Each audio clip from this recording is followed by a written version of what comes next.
Friends, आज हम नई डिसीज़ अल्जाइमर के बारे में देखने वाले हैं। अल्जाइमर का मतलब सीधा होता है भूल जाना या फिर भूलने की बीमारी, जिसे ही अल्जाइमर कहते हैं।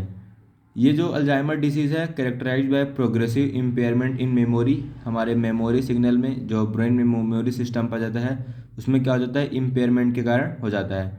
इसमें क्या हो जाता है कि जजमेंट फंक्शन जो है लैंग्वेज चेंज हो जाता है और डेली लिविंग जो एक्टिविटी होती है वो भी चेंज हो जाती है। एलोइस अल्जाइमर एक जर्मन न्यूरोलॉजिस्ट थे जिन्होंने इस डिसीज़ को 1907 में फर्स्ट डिस्क्राइब किया था। अब इसके रिस्क फैक्टर के बारे में देखते हैं, मतलब और इसके कॉजेज़ के कैसे हो सकता है या फिर कैसे पता चलता है। तो जेनेटिक एबनॉर्मल डाउन सिंड्रोम हो जाता है और फैमिली के हिस्ट्री के द्वारा ही पता लगाया जा सकता है। एज में इंक्रीजिंग के कारण, जैसे एज ज़्यादा हो जाती है 60 टू 90 ईयर्स के बीच में क्या होता है, जनरली हो जाता है। और हेड में इंजरी के कारण भी हो सकता है। वायरल इन्फेक्शन, हाइपरटेंशन और increase blood cholesterol level, diabetes और इम्पेयरमेंट इम्यूनिटी और स्मोकिंग के कारण भी क्या हो सकता है, ये हो सकता है। अब अल्जाइमर डिसीज़ के पैथोफिजियोलॉजी के बारे में देखते हैं, मतलब अल्जाइमर डिसीज़ होता है, कैसे होता है। तो जैसे हमें रिस्क फैक्टर या फिर कॉजेस या फिर रिस्क फैक्टर कारण होता है, इसमें क्या होता है कि एबनॉर्मल प्रोटीन का फॉर्मेशन हो जाता है।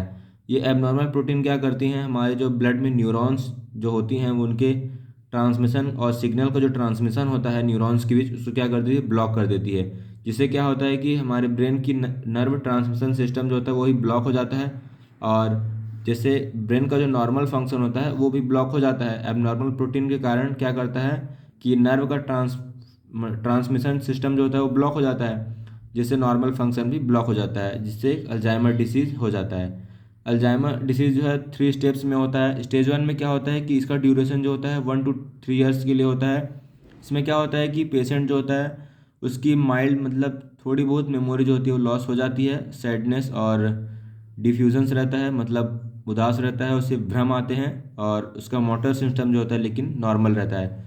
स्टेज 2 की बात करते हैं, इसमें क्या होता है, इसका ड्यूरेशन जो है 2 to 10 ईयर्स के लिए होता है और इसमें मॉडरेट मेमोरी लॉस होता है, मतलब माइल्ड के कंपैरिजन में थोड़ा ज़्यादा मेमोरी लॉस हो जाता है और रिकॉल एबिलिटी जो होती है वो कम हो जाती है और उसका जो रिकॉल एबिलिटी का जो सिस्टम है वो इम्पेयर हो जाता है।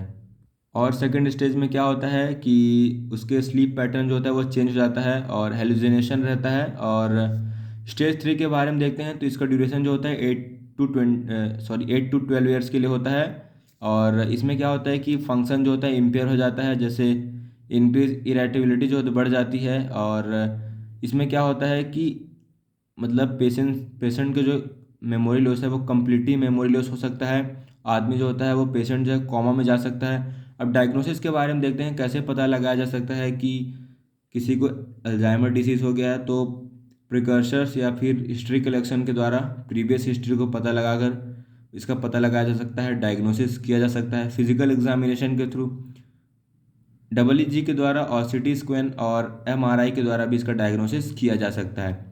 अब इसके ट्रीटमेंट के बारे में देखते हैं, तो कोलिन स्टीरेज इनहिबिटर्स जो कि डोंजिफिल है और मेमोरी के लिए एसिटाइल कोलिन प्रिकर्सर दिया जाता है। एंटी फिजियोटिक और एंटी डिप्रेसेंट्स की क्या जाती है, मेडिसिन दी जाती हैं। Thank you.